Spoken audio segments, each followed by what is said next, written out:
bahwa pembuatan Perpu itu harus ada kegentingan yang memaksa. Ada sebuah perusahaan besar, loh kok kenapa cuma jadi pekerja? Dijajah pada saat mata sementara telanjang gitu. MOU-nya hanya terjebak kita, hanya orang lokal 50%, orang luar 50%. Sempit sekali cara berpikir kita untuk membaca peluang. Pejabat-pejabat kita ini merampok di Jakarta, kemudian bagi-bagi sembako di daerah.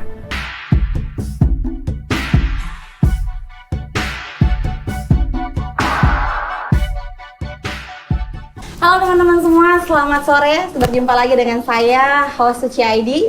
Dan kali ini kita akan membahas topik yang sudah dari kemarin kita bahas di beberapa postingan, baik di halaman, baik di Instagram, dan di TikTok, dan beberapa media lainnya.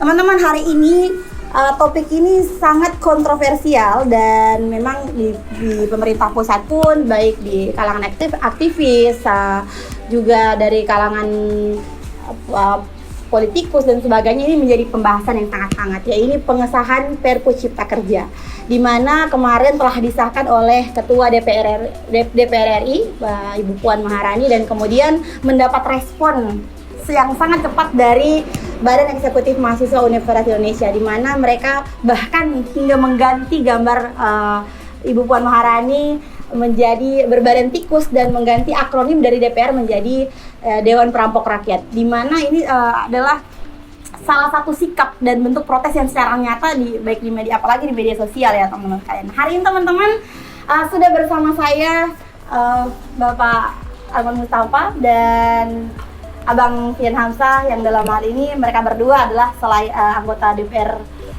Bone Bolango, dan Kak Fian sebagai aktivis yang Anggota punya masyarakat. latar belakang juga banyak berkecimpung di kegiatan-kegiatan sosial. Dan Kak Fian juga ini adalah mantan Presbem Universitas Negeri Gorontalo. Bagaimana, saya ingin nanyakan kabar dulu, gimana Pak? Ya, alhamdulillah sehat. Masih puasa juga. Kak Fian gimana? Alhamdulillah sehat-sehat, sangat sehat. Ya, jadi di awal ini kita ingin mendengarkan dulu nih tanggapan baik dari Kak Fian sendiri sebagai aktivis dan Pak sebagai anggota DPRD, yang ini adalah perwakilan rakyat yang juga sama warnanya dengan sama partai warnanya dengan Ibu Puan Maharani. Kira-kira bagaimana ini pembahasan baik di legislatif sendiri, kemudian baik di kita mulai dulu dari Bapak dulu. Silakan. Ya. Oke, terima kasih. Assalamualaikum warahmatullahi wabarakatuh. Waalaikumsalam warahmatullahi wabarakatuh. Yang pertama begini, bahwa konteks cipta kerja, kemudian juga dengan kebebasan memberikan pendapat, ini ada dua hal yang berbeda.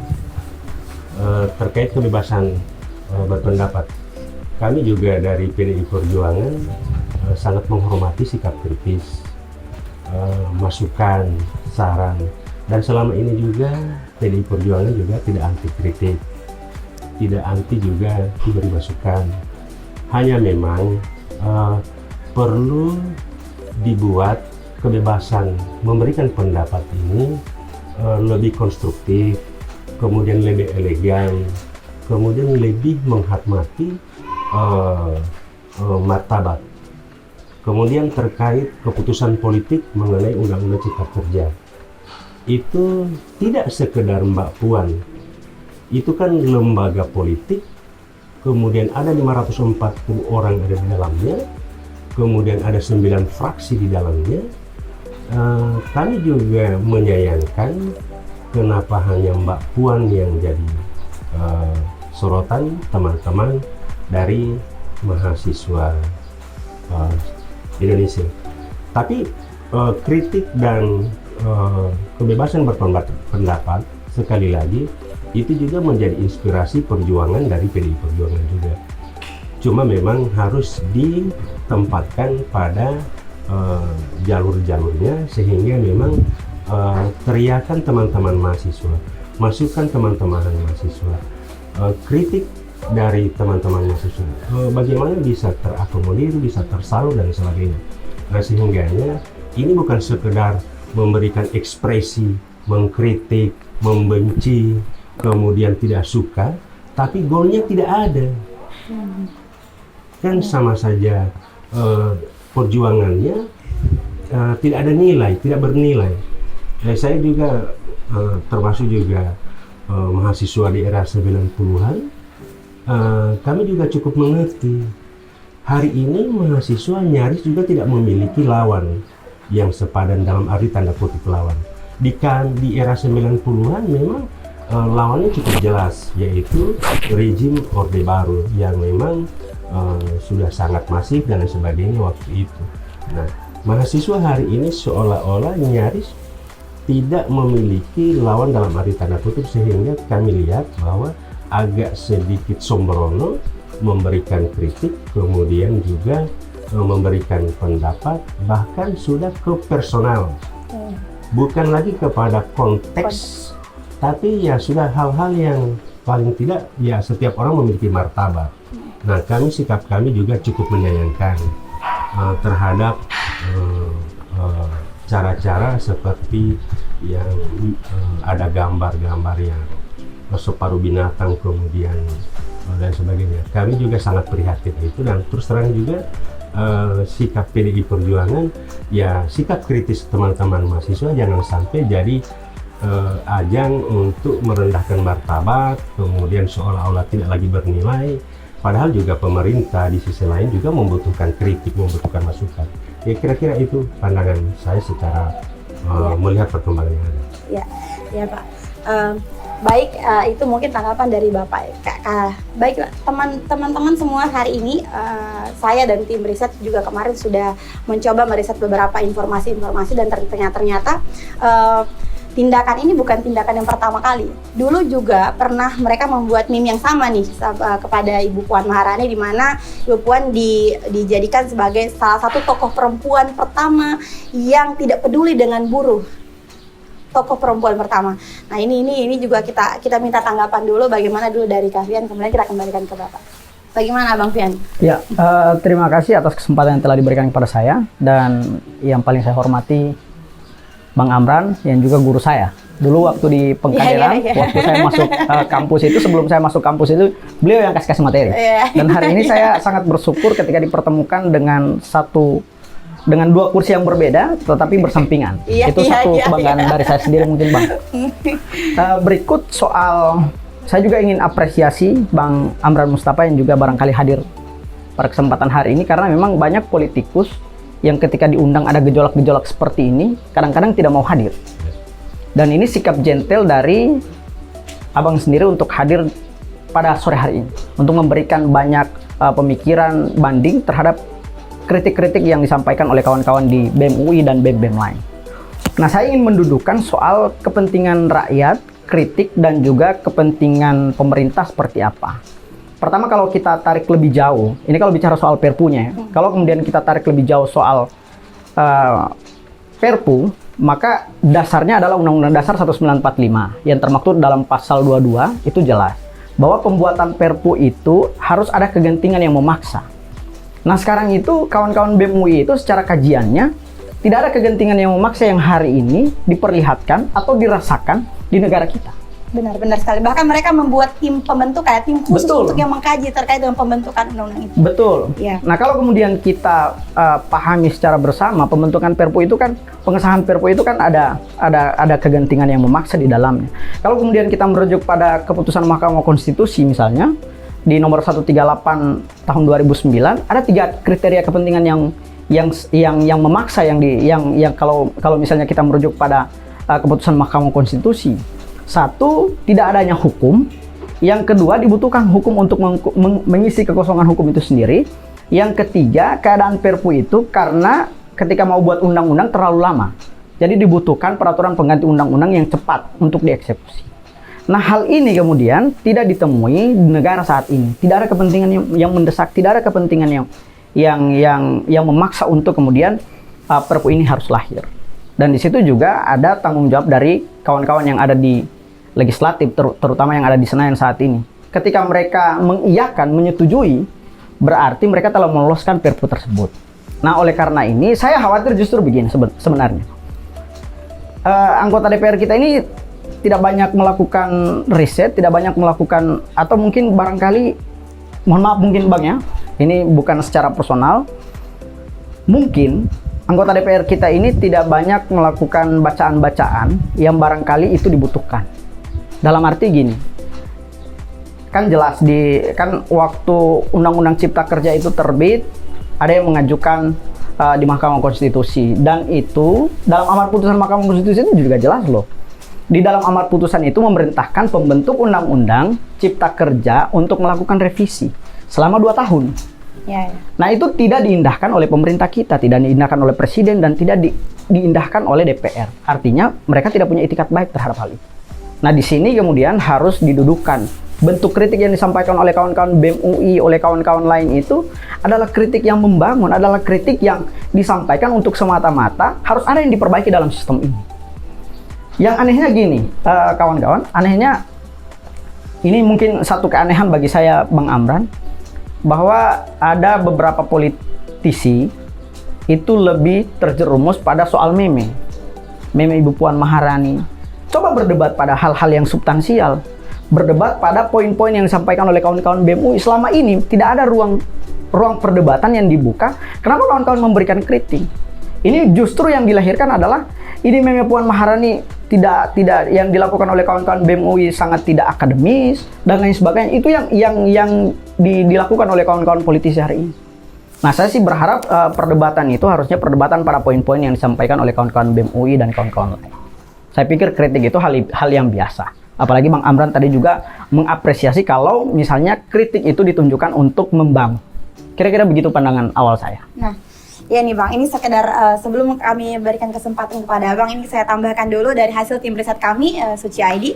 Memang jadi di dalam pembahasan Perpu Cipta Kerja itu ada beberapa pasal yang sangat yang kontroversial. Di antaranya 3 yang saya sebutkan ini yang paling banyak diangkat ya. Yang pasal 59 terkait dengan fleksibilitas jam kerja. Yang kedua terkait dengan pasal 64 terkait dengan mengatur tentang perpanjangan masa percobaan kerja, dan yang ketiga pasal 170 itu mengatur tentang penghapusan upah minimum regional. Inilah yang kemudian yang sudah dimaksud oleh Bang Fiam tadi, yang disuarakan langsung oleh teman-teman dari BEM FAUI. Mereka menganggap bahwa meme yang tadi sudah disampaikan pernah terjadi di 2021, kemudian itu adalah bentuk sikap arogansi dari BEM UI, karena banyak suara-suara mereka yang terkait 3 substansi tadi itu tidak diterima dengan baik, dan mereka menganggap bahwa hari ini pengesahan dari Perpu Cipta Kerja itu terlalu cepat dan tidak transparan dalam pembahasannya gitu. Jadi bagaimana menurut Bapak? Oke, saya tertarik tadi apa yang disampaikan oleh Linda VM bahwa ya kita lebih pada perdebatan, lebih pada substansi, ya tidak bergeser kepada persoalan meme. Saya setuju, kita ke arah substansi saja. Memang ini sebenarnya begini, saya termasuk juga penyelenggara negara. Penyelenggara itu luar biasa, undang-undang, aturan dibuat dari sejak Indonesia merdeka sampai hari ini. Penguasanya berbeda, momentumnya berbeda, orang yang berbeda, masanya juga berbeda, problematikanya juga berbeda. Kemudian dibuat lagi undang-undang seterusnya sampai hari ini dengan dinamika yang berbeda. Kalau tidak ada sebuah aturan yang merujuk, ada sebuah sinkronisasi supaya dinamikanya akan sama dengan kekinian, maka ini kan secara jujur saja bahwa terjadi tumpang tindih aturan terhadap dinamika yang ada. Nah, semangat Omnibus Law itu adalah itu dulu, itu. Jadi kita garis bawah bahwa ada perbaikan sistem hukum di Republik ini. Perbaikannya, persoalan terkait ada kekurangan dan lain sebagainya, ya memang secara manusia dan sebagainya bukan juga dimaafkan, tapi paling tidak ini dibuat oleh banyak dokter, banyak profesor, melibatkan perguruan tinggi yang sangat besar dan sebagainya. Saya juga tidak akan terseret debat mengenai prosedural, tata aturan bagaimana hukum ini dibuat. Tapi kita ke arah substansi. Ada 11 klaster problem dan hampir ada 80-an undang-undang yang mau coba disinkronisasi.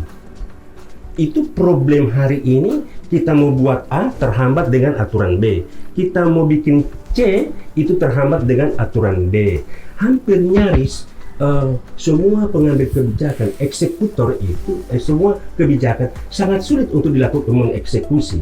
Sementara tuntutan rakyat, problematika dinamika dunia itu juga sangat menuntut fleksibilitas kita untuk menjawab tantangan ke depan. Nah, kalau ini tidak dibuat dan ini tidak dikerjakan dan tidak diperbaiki, sampai kapan? Sampai kapan? Nah, kita bersyukur bahwa pemerintahan hari ini melakukan terobosan dengan berbagai macam kelemahan dan kekurangannya. Ya, oke, silakan diberi masukan, dikritik dan sebagainya, dilakukan perbaikan-perbaikan. Ya, setuju. Tapi paling tidak ini terobosan hukum yang pertama kali di Indonesia sejak 70-an Indonesia merdeka. Iya, karena memang ada tiga undang-undang yang kemudian disatukan dalam kurang lebih 80-an undang-undang yang coba disatukan, ada kurang lebih 11 klaster yang mencoba disinkronisasi dalam satu undang-undang. Nah, itu terobosan yang sangat luar biasa. Nah, sehingganya memang juga teman-teman mahasiswa, ayo kita coba turun ke lapangan. Lihat, sampai hari ini saya coba temukan, kalau tadi hasilnya saya temuan di lapangan, persoalan perizinan. Sampai kapanpun kalau tidak ada ini undang-undang cipta kerja, maka rakyat kecil ini tidak akan pernah ada izin. Problem dari perizinan itu ada dua hal. Yang pertama, pasar. Komoditi apapun, produk apapun, kalau tidak ada izin, tidak ada legalitas, tidak ada sertifikasi, bagaimana dia menerobos pasar kalau tidak ada yang mengakui itu? Yang kedua, ketika dia mau akses modal, maka yang dibutuhkan apa? Perizinan, legalitas, sertifikasinya. Ini problem. Saya juga ketua KTNA di Bone Bolango. Bagaimana beras itu hasil mereka bisa menerobos pasar, tapi syaratnya harus ada sertifikasi, harus perizinannya. Begitu sulitnya yang akan dilakukan oleh rakyat, sehingga kapanpun usaha rakyat tidak akan pernah memiliki izin. Berarti dalam hal ini sendiri Pak Aman punya pandangan terkait dengan 3 pasal tadi bagaimana?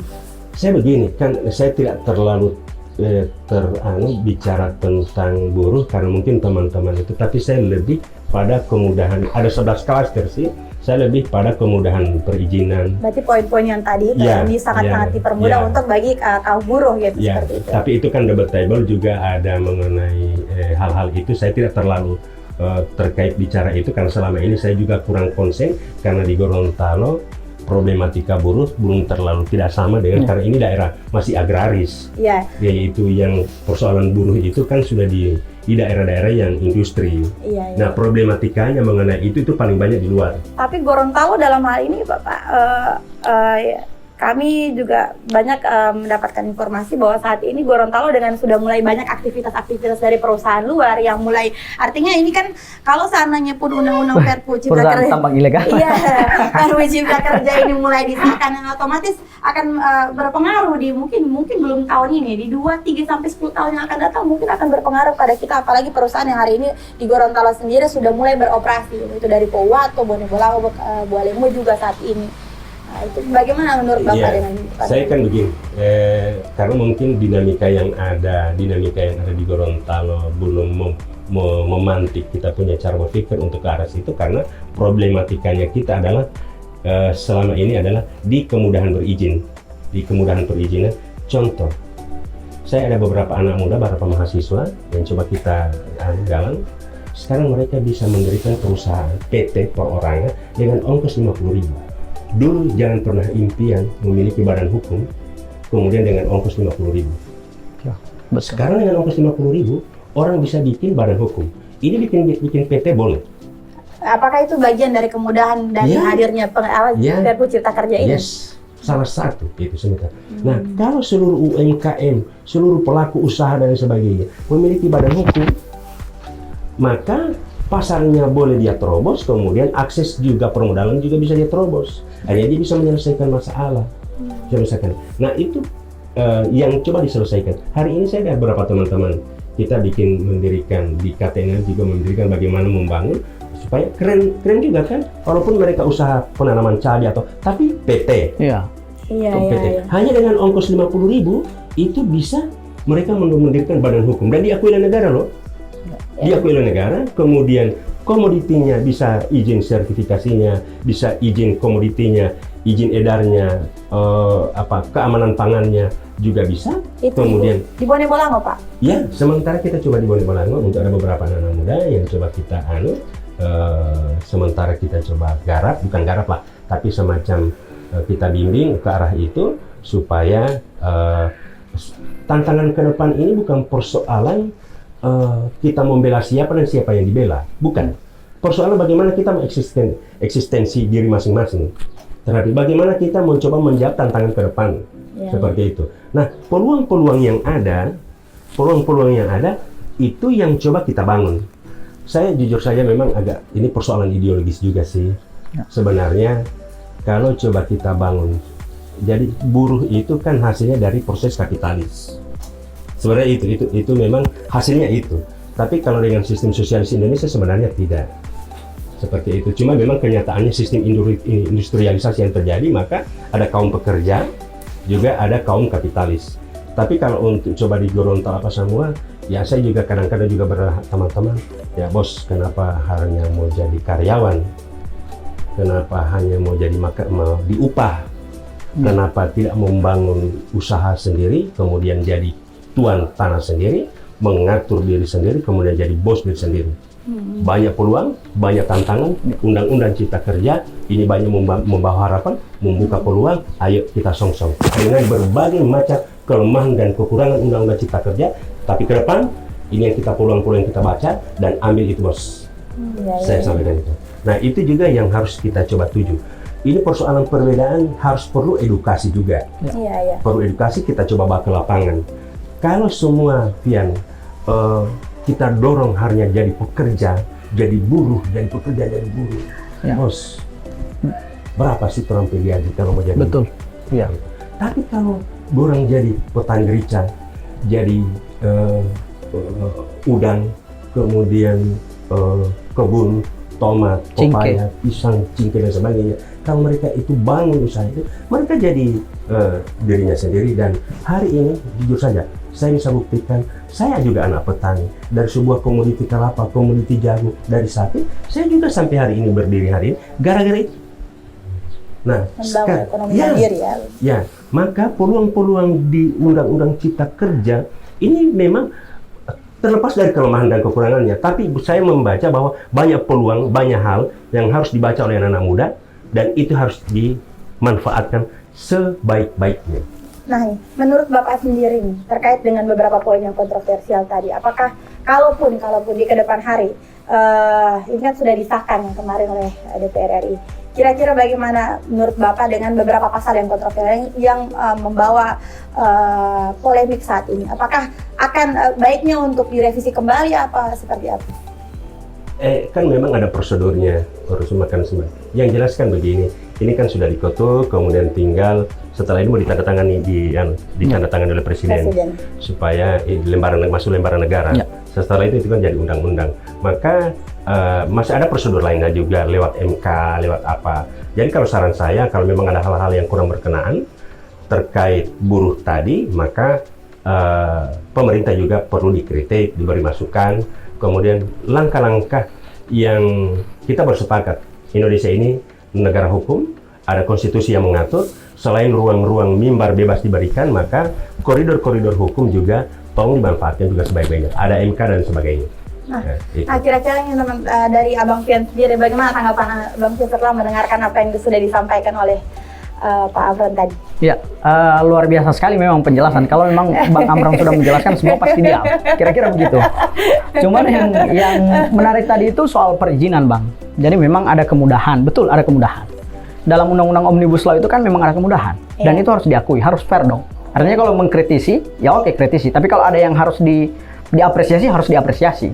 Dan itu satu kemudahan yang ada dalam satu undang-undang. Dan itu luar biasa sekali. Bayangkan ketika satu orang mendirikan satu perusahaan, apalagi dengan sudah PT, bukan sipil lagi ya, sudah PT. Ya. PT artinya sudah besar. Sudah besar ya. Dan itu hanya bermodalkan 50.000 dan itu luar biasa sekali. Dan itu fakta yang terjadi. Kalau misalnya orang masih bilang soal teori dan lain sebagainya, Bang Amran sudah membuktikan itu sebetulnya.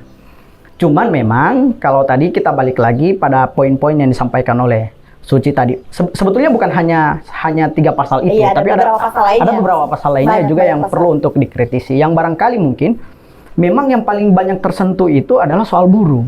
Iya. Karena memang ya tadi mungkin Bang Amran bilang jangan sampai kita jadi buruh terus-menerus lalu tidak pernah jadi bos, dan itu dirasakan oleh para buruh saat ini, Bang. Artinya mereka seolah-olah dijajah pada saat mata sementara telanjang gitu. Artinya kita lihat bahwa penjajahan ini ada dan kita membiarkan itu. Dan buruh itu merasakan kondisi seperti itu. Benar sekali. Oleh karena itu suara-suara kawan-kawan mahasiswa ini sering disampaikan, sering di mimbar-mimbar akademik, juga ada beberapa tulisan jurnal, tulisan-tulisan akademik juga sering dirilis oleh kawan-kawan. Itu sebagai bentuk protes. Sebagai bentuk protes yang barangkali dari tahun 2020 itu ada protes soal Undang-Undang Cipta Kerja. Yang barangkali itu juga tidak didengarkan oleh DPR kita. Kalau orang bilang kan kritik itu harusnya kan membangun. Ya bagaimana mungkin kita mau membangunkan orang-orang yang ada di Senayan kalau mereka juga sudah dalam posisi bangun, tapi mereka tidak mau mendengarkan dan melihat keadaan-keadaan rakyat. Nah sekarang itu kita mengindikasikan, bukan kita ya, mungkin barangkali saya mewakili beberapa pernyataan kawan-kawan saya, bahwa DPR ini selain jadi dewan, tadi mungkin disampaikan oleh Suci bilang bahwa dewan perampok rakyat, mungkin DPR ini semacam perpanjangan tangan dari oligarki. Begitu kira-kira kalau kita melihat secara real, melihat secara keadaan. Bayangkan loh, anggota DPR kita itu hanya asik bagi-bagi sembako dan lain sebagainya. Padahal hal-hal yang paling urgent kan fungsi anggota DPR itu kan ada 3. Satu soal pembentukan undang-undang. Ya harusnya itu yang dikawal dong, bukan bagi-bagi sembako, ya itu bonus. Bagi saya itu bagi-bagi sembako itu bonus dan itu kewajiban juga. Bayangkan ketika saya teringat dengan apa yang disampaikan oleh Fahri Hamzah, dia bilang bahwa mereka para pejabat-pejabat itu, pejabat yang ada di Senayan DPR RI ya kayak, bukan pejabat yang ada di daerah ya. Banyak sekarang berarti yang membagi-bagi, apalagi di bulan Ramadan. Banyak, apalagi bulan Ramadan. Tapi di sini sudah sembako, belum ya? Belum sampai di Suci ID. Mungkin setelah ini kita akan dapat sembako ya. Jadi kadang-kadang fungsi daripada pembentukan peraturan perundang-undangan itu tidak dijalankan baik oleh anggota DPR kita. Nah, Fahri Hamzah itu bilang bahwa pejabat-pejabat kita ini merampok di Jakarta kemudian bagi-bagi sembako di daerah. Nah, itu yang terjadi saat ini di Gorontalo juga ada demikian. Banyak anggota-anggota DPR kita ya, perwakilan kita, saya tidak mau menyebut nama, tapi perwakilan kita kan ada 3, kira-kira begitu kan? DPR RI ada 3. Dan di provinsi juga ada, di DPRD kabupaten kota juga ada. Nah, mereka malah justru asik dengan bagi-bagi sembako dan lain sebagainya. Mereka lupa akan tugas dan tanggung jawab mereka sebagai anggota DPR. Begitu kira-kira? Begitu kira-kira ya? Iya. Nah, ini Pak, bicara soal perizinan, kemudahan-kemudahan ya, apalagi keterkaitannya dengan buruh yang sudah disampaikan oleh Bang Pian tadi. Ini beberapa dari hasil tim riset kami, tim riset kami juga sempat meriset terkait dengan sistem pengawasan pekerjaan. Apalagi terutamanya kalau di Gorontalo ini yang kalau perusahaannya pasti sudah tambang lah ya, yang saat ini. Kalau dari SMKP sendiri nih Bang, masih berkaitan dengan hak buruh atau pekerja ini ya. Memang beberapa daerah itu, baik itu seperti Pohuwato dan beberapa kabupaten lainnya itu melakukan MOU secara langsung nih dengan perusahaan untuk bahwa pekerjanya 50% adalah dari 50% dari pekerjanya adalah harus dari daerah tersebut. Tetapi kalau bicara ke wilayah kewenangan dari baik dari sistem pengawasan pekerjaan, sistem operasional pekerjaan perusahaan sendiri, itu kan merupakan wilayah dari pemerintah pusat maupun gubernur dalam hal ini ya. Nah, kira-kira sebagai anggota legislatif, Bapak yang sering menerima langsung keluhan-keluhan dari masyarakat, bagaimana menanggapi hal ini dan masih berkaitan juga dengan Perpu Cipta Kerja? Apakah dengan Perpu Cipta Kerja ini juga akan mempermudah hal itu, atau justru Perpu Cipta Kerja ini justru mendorong diskriminasi terhadap pekerja ini seperti itu? Oke, jadi begini, data yang ada PDRB Provinsi Gorontalo itu di atas 50% itu masih sektor pertanian. Artinya tenaga kerja yang diserap oleh lapangan pekerjaan ada itu adalah sektor pertanian. Yang sebenarnya kalau saya pribadi saya harus pikirkan konsen hari ini adalah bagaimana petani, nelayan, peternak, kemudian juga mereka memiliki legalitas, mereka memiliki sertifikasi, mereka memiliki perizinan. Dia sebagai pelaku usahanya maupun komoditi atau produknya. Itu dulu. Problem hari ini itu karena apa? Itu yang tuntutan pasar terkait tadi kontrak dan lain sebagainya. Saya juga di Bone Bolang ada perusahaan besar yang Gorontalo Mineral. Tapi saya berusaha untuk mencoba mencerdaskan, bos, ngapain kalau cuma jadi pekerja? Kenapa kita orang tidak jadi pelaku? Apa yang orang membutuhkan? Tapi dengan komoditi, logistiknya dan lain sebagainya, coba dibangun sistemnya. Tidak saja jadi pekerja. Kita ini sebagai orang yang visinya juga ke depan, tidak boleh hanya sekedar persoalan membela hal yang kecil, tapi sistem yang akan dibangun kita coba abaikan. Ada sebuah perusahaan besar, loh kok kenapa cuma jadi pekerja, kontrak 50% orang lokal, orang besar. Kenapa sistem yang akan terjadi multiplier efeknya? Kita tidak songsong. Padahal itu peluangnya cukup besar dibanding hanya jadi pekerja. Kenapa kita tidak baca itu? Saya di Bone Bolang jujur saja melakukan pendampingan dengan 2 koperasi KTN juga dengan koperasi teman-teman juga di penambang, diberi ruang. Saya bilang, bos, bukan begini bicara. Jadi memang harus ada sebuah komoditi, misalnya dibutuhkan ayam, dibutuhkan daging sapi, dibutuhkan kambing, dibutuhkan ikan darat, ikan laut. Siapa yang menyediakan ini? Ada ribuan orang ada di dalam. Siapa yang mau kasih makan ini? Produknya dari mana? Cabenya dari mana? Tomatnya dari mana? Barasnya dari mana? Garamnya dari mana? Minyaknya dari mana? Kalau ini kita hanya fokus, bayangkan MOU-nya hanya terjebak kita, hanya orang lokal 50%, orang luar 50%. Sempit sekali cara berpikir kita untuk membaca peluang. Tidak visioner, tidak futuristik. Kalau begitu adanya. Tapi kalau ini coba futuristik, maka ada peluang, ada bisnis, ada pelaku di dalam. Maka orang-orang lokal mestinya jadi pelaku, bukan jadi pekerja. Ya, itu kira-kira. Ya. Nah, Undang-Undang Cipta Kerja ini begitu mudahnya memberi ruang untuk kita. Sehingga kadang-kadang saya agak berbeda. Karena mungkin perspektifnya berbeda dengan teman-teman seperti aktivis seperti Dinda Fian dengan Kitora. Itu. Saya ini jujur saja saya praktisi. Dari praktisi politis juga ya praktisi juga bagaimana juga membaca peluang yang ada, membaca peluang-peluang ke depan. Kalau aktivis terjebak di hal-hal negosiasinya seperti itu, maka dia tidak membangun satu sistem untuk merebut kembali mengenai apa yang dinamika multiplier efek ekonomi akan terjadi. Mesti itu yang direbut, bukan sekedar negosiasi di hal-hal yang menurut kita tidak akan menyelesaikan masalah. Kalau yang terjebak dalam kita sebagai pekerja, mau sampai kapanpun yang namanya buruh, tidak akan pernah dia menjadi kaya. Tidak akan pernah. Sehingga ini persoalan mentalitas ya. Jadi begini, oke. Tapi ini sebuah keniscayaan pasti ada buruh. Tapi ini paradigma, mindsetnya harus kita bangun. Sehingganya dia tidak sekedar hanya pekerja, tapi dia juga membangun subsistem ekonominya di tempat lain. Jadi selain dia pekerja, tapi dia membangun subsistem ekonominya di tempat-tempat lain, tergantung juga peluang-peluang yang ada. Kalau kacamatanya hanya kita mindsetnya, hanya kita blok dia sebagai pekerja, kasihan. Dia punya anak, punya istri, seberapa dia gaji? 4 juta per bulan. Dengan kondisi hari ini. Iya Pak. Lalu bagaimana ini yang mau kita tanyakan juga. Mungkin dari Bang Fian sebelum itu. Ada 3.000 nih, ada sekitar ini ada dicanangkan. Nah, kalau seperti Pak Huwato sendiri nih, sekitar 3.000-an orang yang akan diterima nih. Bagaimana dengan itu? Enggak, kalau saya begini Pian. Ya. Didik teman-teman, lakukan advokasi. Jangan jadi pelaku. Iya. Membuka peluang bagus. Yes. Artinya begini. Kalau Dinda Suci bekerja ke Fian itu masih lebih manusiawi, hubungannya masih ada emosional. Tapi kalau kita bekerja ke kapitalis, memang itu tidak, hubungannya kadang-kadang tidak manusiawi. Iya. Kan? Maka bukan sekedar 3.000 orang yang akan diserap, tapi bagaimana 1.000 orang jadi pelaku di situ. Ya. Logistik yang coba. Kemudian teman-teman yang lain akan bekerja sama itu atau membangun satu sistem ekonomi yang untuk menutup. Ya. Itu yang direbut. Nah, kira-kira bagaimana nih? Itu yang direbut. Bagaimana dari Bang Fian nih? Dari Bang Fian. Memang menarik sekali itu Bang. Cuman memang paradigma kawan-kawan kita ini kadang-kadang berbeda. Jadi mereka kadang ya sudah karena di situ tanpa yang lebih nyaman ya di situ saja. Orang kadang tidak lagi menantang dirinya, apalagi dengan gaji.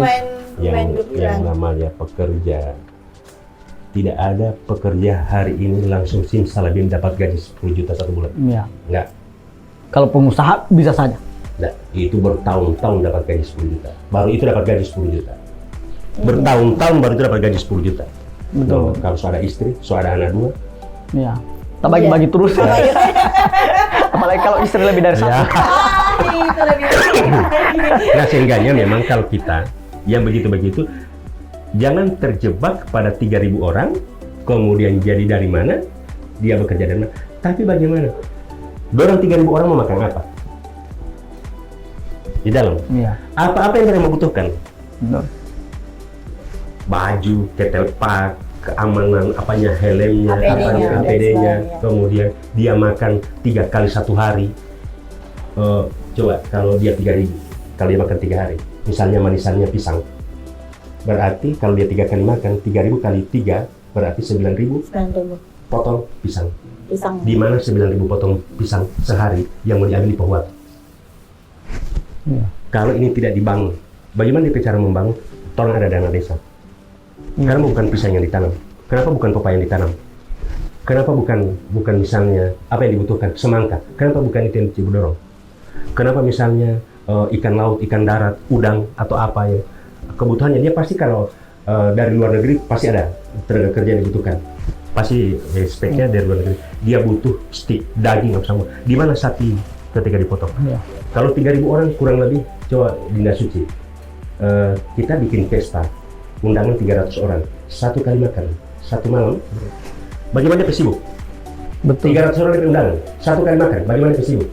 Sibuknya mah biasa. Iya. Ini ada 3.000 orang, 3 kali makan, 1 hari, bagaimana dia sibuk? Sibuk sekali. Yes. Kenapa peluang itu bukan diambil? Iya. Daripada kita orang negosiasinya berapa orang lokal, berapa orang luar. Kenapa bukan itu yang diambil? Berapa cabai yang dibutuhkan, berapa minyak kelapa yang dibutuhkan, berapa yang dibutuhkan. Oke bos, karena ini ada badan usaha dengan undang-undang cipta kerja, orang mudah untuk mau bikin badan usaha, oke bikin kontrak apa sama, kita butuh itu. Betul. Ya, ya. Nah, jadi gimana dari Abang Fian sendiri? Sepertinya ada yang ingin disampaikan. Ya, sangat visioner sekali sebetulnya, Pak. Bahkan saya tidak pernah terpikirkan soal 3.000 makannya sehari dan lain sebagainya, dan itu salah satu ilmu yang bisa saya dapat pada sore hari ini.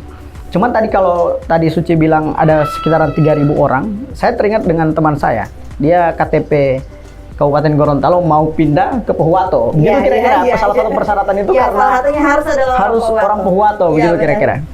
Saya juga melihat bahwa itu sebetulnya peluang, Bang. Kadang selain mereka kawan-kawan kita, mohon maaf, mungkin ada sebagian orang yang kadang ya sudah hidup mengalir aja.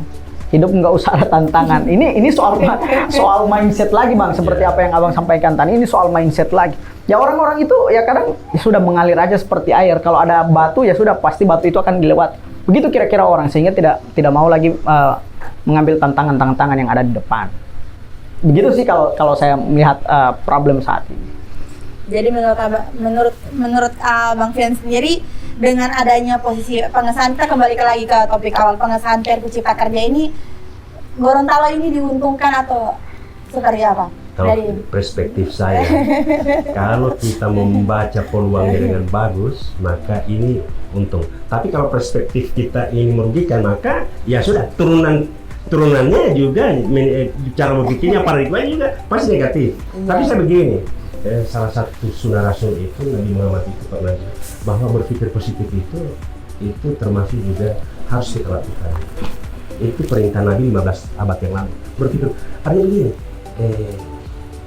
socilakat pun untung boleh cek. Iya. Betul. Artinya begini, dalam ini secelakat, terjadi kecelakaan, untung boleh cek. Ada mensyukuri, Bang. Ya. Nah, sehingganya memang Ya. itu cara-cara berpikir positif itu sebenarnya lokal genius untuk orang Gorontalo, mencoba dia menerima apa adanya, tapi dia mencoba berpikir positif, dan dari berpikir positif itu dia akan melakukan lompatan-lompatan ke depan. Nah, sehingganya kalau kita melihat dengan Undang-Undang Cipta Kerja, begitu banyak lapangan pekerjaan yang akan tercipta. Di sana Merdeka Koper itu di Pohuwato, di sini ada Gorontalo Mineral, ada ribuan orang terserap. Kita orang berkewajiban harus melakukan advokasi, melakukan juga pencerdasan, bahwa jangan hanya merebut jadi pekerja, tapi peluang-peluang multiplier efek ekonomi di sana itu harus coba direbut dengan berbagai macam resiko. Sebuah keniscayaan, sebuah industri pertambangan yang ada itu tidak mendatangkan resiko. Itu tidak mungkin, pasti mendatangkan resiko. Kita juga butuh teman-teman seperti Dinda Pian, teman-teman aktivis untuk mencoba mengawal juga mengkritisi terhadap dinamika yang ada. Dibutuhkan kelompok-kelompok kritis dan sebagainya itu sebagai sebuah komponen yang memang dua sisi mata uang di sebelahnya dia, dan memang negara ini hadir karena dua hal itu. Nah, tidak boleh juga dimatikan, tidak boleh juga dimandulkan, tapi coba dibangun juga. Sambil kita orang juga kelompok-kelompok lain kita coba bangun juga untuk coba membaca peluang. Bayangkan 3.000 orang, berapa ton beras yang dibutuhkan satu hari? Siapa yang sediakan? Baru garam saja, saya coba hitung-hitung saja kalau cuma setengah sendok itu minyak kelapa kali 3.000 orang per hari, coba berapa liter itu minyak kelapa? Seperti itu. Banyak peluang, persoalan modal, persoalan apa semua. Kalau itu yang tadi, kalau kemudahan perizinan sudah ada, begitu mudahnya kita diakui usaha kita, ada badan hukum, ada sertifikasi, ada legasinya, ada izinnya, usahanya, orangnya, komoditinya, maka tentu modal gampang. Memang begini, kadang-kadang sisi lain tidak dilihat bahwa Jokowi di lain pihak seolah-olah kapitalis, tapi di lain pihak ada kurang lebih hampir 400 triliun kur dengan bunga 6%. Di Gorontalo tahun lalu 2 triliun DP jatah yang terserap apa? 600 miliar, 1,4 triliun itu kembali. Begini dimasuki. Jadi begini. Orang kalau pinjam sekarang tanda kutip di koperasi, ya sebenarnya rentenir ini ya. Rentenir negara. Bukan. Tapi kan ini kan dipakai untuk itu sehingga mau diatur kembali. Dia pinjam 1 juta. Dan ini pelaku UMKM yang coba kita lakukan. Betapa kuatnya rakyat. Dia pinjam 1 juta, administrasinya 100.000. Jadi yang dia terima 900.000. Per hari, belum misalnya dia usaha pisang goreng, belum ada ini, belum digoreng ini pisangnya, ini si penagih sudah datang. Besoknya dia sudah datang, 50.000 dia tagih. 50.000 kali 30 hari berarti 1,5 juta. Pinjamannya 900.000, tapi yang dibayar itu 1,5 juta, artinya kurang lebih 60% bunganya 1 bulan. Bayangkan kur bunga 1 bulan hanya 1 tahun 6%, berarti 0,5%, hanya Rp5.000 per bulan. Hanya 2 batang rokok per bulan bunganya. Nah, kenapa perbankan tidak melirik rakyat? Karena apa tadi? Kemudahan perizinannya. Lagi-lagi tidak memiliki tidak ada plat nomor. Bodong ini pelaku usaha. Iya. Bodong, maka undang-undang cipta kerja bagaimana ini soal plat nomor ini usaha yang ada supaya terapi komoditi terapi usaha tidak bodong. Nah itu kan sehingga punya peluang untuk menyerap yang tadi. Ini kita perspektif melihat yang ada seperti itu. Sehingga ya pertanyaan tadi, apakah undang-undang cipta kerja menguntungkan untuk warga Gorontalo? Lewat kita perspektif, ya menguntungkan sekali. Iya. Bagaimana dengan Bapak Pian? Kira-kira bagaimana? Apakah ini menguntungkan atau justru bisa jadi sesuatu yang membahayakan di kemudian hari? Menguntungkan, tapi beberapa pihak. Di satu pihak juga tidak terlalu beruntung, Bang. Katakanlah itu kawan-kawan buruh, itu mereka tidak terlalu beruntung. Sehingga itu pasal-pasal itu yang perlu untuk direvisi kembali. Kalau kemudian yang harus diutamakan bagi saya begini, kedudukannya itu harusnya dalam sistem pemerintahan kita mendudukan rakyat di atas segala-galanya. Bukan kepentingan politik, bukan kepentingan elit, apalagi kepentingan oligarki. Nah, masukan-masukan yang baik ini, masukan-masukan yang disampaikan oleh kawan-kawan melalui aksi demonstrasi, tulisan, dan lain sebagainya, itu barangkali bisa diakomodir oleh pemerintah kita. Katakanlah itu soal buruh tadi. Sehingga kalau Bang Amran bilang tadi menguntungkan, ya menguntungkan bagi sebagian orang. Tidak menguntungkan juga bagi sebagian orang. Dan itu adalah kaum buruh. Kaum buruh yang harus kita perjuangkan terus-menerus. Begitu kira-kira kalau saya berpantang. Oke. Sebenarnya kan begini ya, kita coba perjuangkan di teman-teman kaum buruh. Mestinya dia kan begini, ketika kesejahteraannya dinaikkan, itu berkorelasi positif terhadap perkembangan perusahaan. atau perkembangan perusahaan itu berkorelasi positif pastinya terhadap kesejahteraan buruh. Kalau perusahaannya tate-tate apa sama dan sebagainya, kemudian kesejahteraan buruh seperti itu kan ini dari dulu. Karena ini ideologis antara kapitalis juga pemilik modal dengan pekerja. Dari dulu tidak pernah itu menyalin air. Tidak pernah baku dapat. Maka pemerintah harus hadir mencoba menjembatani. Pemerintah harus hadir mencoba menjembatani itu. Tapi dengan kacamata yang saat ini misalnya begini. Salah satu contoh adalah apa sih pengeluaran buruh yang paling banyak? Pendidikan. Maka sektor pendidikan, beasiswa dan sebagainya itu digencarkan.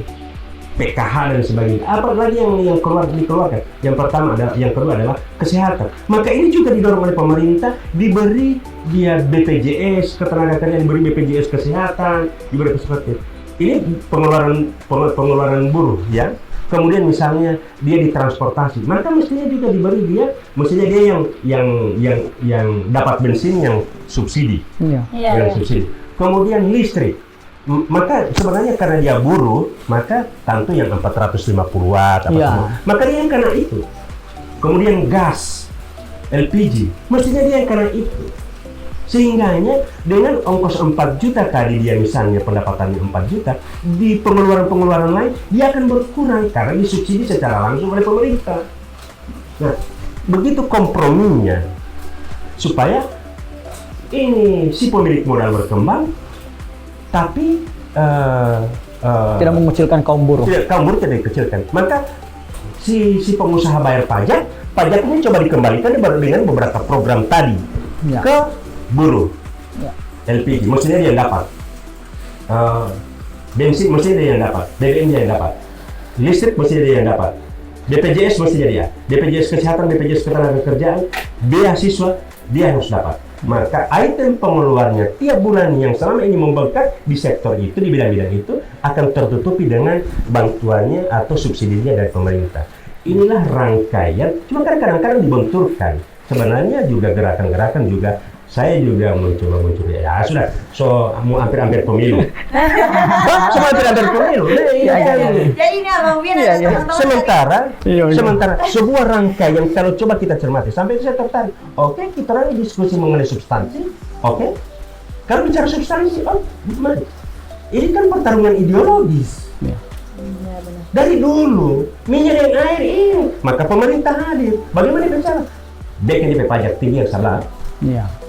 Untuk disubsidi lagi. Kemudian diambil ini, kemudian diserahkan ke sana dalam beberapa hal. Nah, itu kira-kira. Ya, saya menanggapi mungkin soal item-item tadi, Bang. Barangkali mungkin pemerintah kita sampai pemerintah ke tingkat daerah, kadang juga tidak tepat untuk memberikan item-item yang dimaksud. Katakanlah beasiswa, gas LPG, dan lain sebagainya. Saya teringat betul soal beasiswa ini, Bang ya. Beasiswa itu kadang orang dalam. Orang-orang dalam, ini saya orangnya ini, saya orangnya ini, saya orangnya ini, begitu terus. Begitu juga dengan LPG, apalagi menghadapi bulan suci Ramadan itu LPG itu sangat langka. Dan bahkan kaum buruh itu tidak mendapatkan subsidi langsung dari pemerintah, Bang. Dan itu menjadi satu problem yang hingga saat ini itu sudah jadi turun-temurun, Bang. Artinya kalaupun disubsidi, kadang-kadang implementasi di lapangan itu tidak sesuai. Memang demikian. Sampai itu saya kalau pikiran saya butuh dengan teman-teman yang mengkritik itu. Maka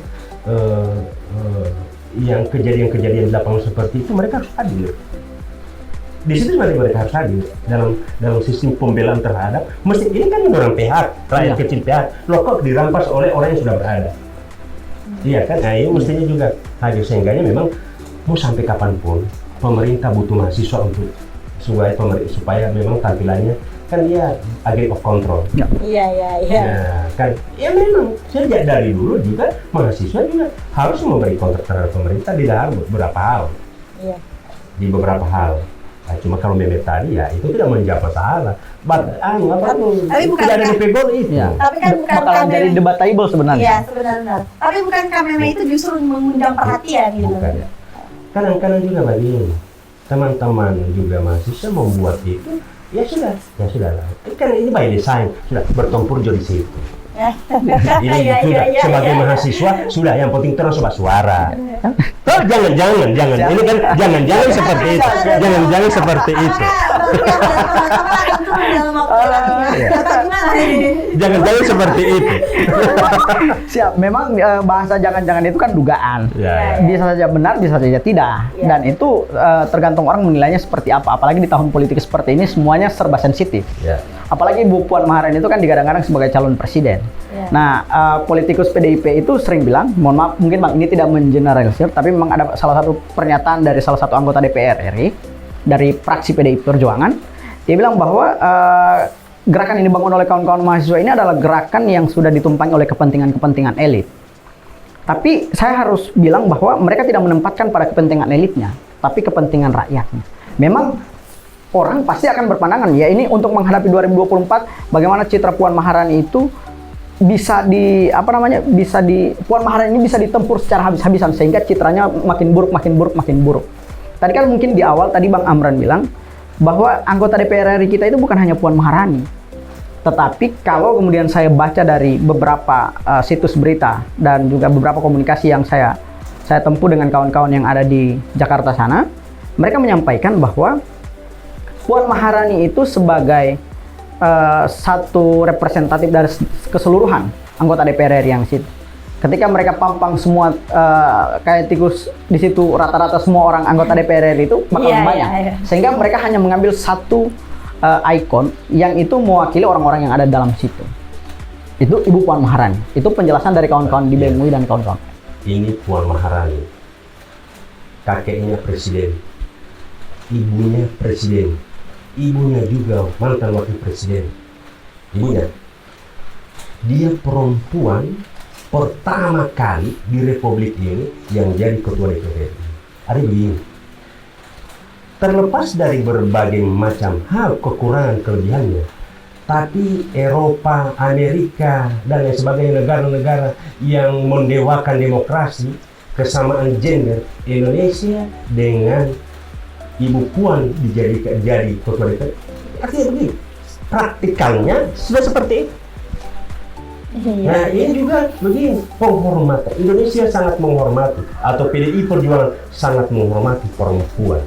Dan perempuannya diberi tempat. Dan ini Ibu Puan bukan kaleng-kaleng. Ini kader yang coba digodok dari bawah.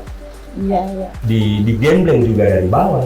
Jadi Bapak kurang setuju dengan meme yang kemarin keluar dari Ya, sebenarnya sih, ya memang kan pikiran kita juga cuma kan jangan-jangan ini sengaja dibuat supaya orang berdebatnya di situ, substansinya ditinggalkan. Jadi ya jangan-jangan juga mahasiswa sengaja bikin meme itu supaya perdebatannya di situ dan ditinggalkanlah substansinya. Iya. Jangan-jangan. Teman-teman, hari ini diskusinya asik sekali ya. Semakin lama kita diskusi, semakin dalam pembahasannya. Tapi karena memang berhubung waktu, kita tidak bisa berlama-lama lagi. Untuk itu di akhir ini saya ingin mendengarkan closing statement nih. Kita mulai dari mana dulu? Dari Abang Fian dan Abang Chen dulu. Baik. Silakan. Siap. Kalau perintah guru ke saya langsung iyakan. Ada salah satu yang saya sering dengar, ada Giung, dia bilang spes pacem para belum. Kalau kamu menantikan kedamaian, maka kamu akan ada pertempuran di dalamnya. Dan kawan-kawan mahasiswa itu, kawan-kawan saya, teman-teman di BEM UI dan teman-teman di BEM lain itu sedang melakukan perlawanan, sedang melakukan perang terhadap para kapitalis-kapitalis yang berupaya untuk terus menjajah negara kita, menjajah rakyat kita dari kebijakan-kebijakan yang disentuh. Oleh karena itu, secara pribadi mungkin saya sangat mengapresiasi dan mendukung penuh gerakan-gerakan yang dibuat oleh kawan-kawan BEM UI atau BEM apapun yang itu berpihak pada kepentingan rakyat. Tapi kalau ada BEM yang tidak berpihak pada kepentingan rakyat, maka saya juga adalah salah satu orang yang akan menolak. Mungkin itu dari saya sore hari ini. Terima kasih, dan ada salah-salah kata dan perkataan yang tadi disampaikan juga saya mohonkan maaf. Ya baik teman-teman sekalian, itu closing statement dari Bang Fian. Kita akan dengarkan closing statement dari Bang Satu kata, merdeka. Merdeka. Mulai tapi Assalamualaikum warahmatullahi wabarakatuh. Waalaikumsalam warahmatullahi wabarakatuh. Luar biasa sekali diskusi pada hari ini teman-teman sekalian. Nah teman-teman sekalian, saya juga berterima kasih untuk teman-teman yang sudah banyak bertanya di Q&A. Mungkin kita akan jawab di sesi yang lain pertanyaan-pertanyaan yang sudah masuk tadi. Dan pada hari ini diskusinya sangat baik teman-teman, dan ini diskusi akan berlanjut lagi. Kita akan mengundang juga di hari Senin nanti, kita akan mengundang pakar-pakar hukum dan orang-orang yang memiliki elektabilitas untuk menyampaikan hal-hal yang masih berkaitan dengan ini untuk kita kaji lebih dalam lagi. Nah teman-teman, tapi tidak menutup kemungkinan Pak ya, kalau seandainya kita mengundang Bapak lagi maupun Bang Ken Oh, ini calon bupati. Beliau didorong menjadi calon bupati. Bupati insya Allah. Siap. Kita akan undang lagi, kita akan diskusikan lagi dengan topik yang akan berbeda. Nah teman-teman, hari ini jangan lupa untuk mensupport kami tetap dengan tindakan-tindakan yang positif seperti yang sudah disampaikan oleh Bapak tadi, dengan cara subscribe, dan kalau apabila ada saran, ada masukan maupun pertanyaan-pertanyaan dari hasil diskusi kita tadi, bisa teman-teman tanyakan di kolom komentar di bawah ini. Jangan lupa like and subscribe dan juga share video ini, insya Allah yang menjadi edukasi baru buat teman-teman dan pemahaman baru serta pandangan baru buat teman-teman yang hari ini juga mengkaji terkait isu ini. Nah, untuk itu teman-teman, terima kasih sudah menonton video ini sampai selesai. Terima kasih Bang Fian. Kami undur diri. Billahi taufiq wal hidayah. Assalamualaikum warahmatullahi wabarakatuh. Sampai ketemu lagi. Waalaikumsalam warahmatullahi wabarakatuh.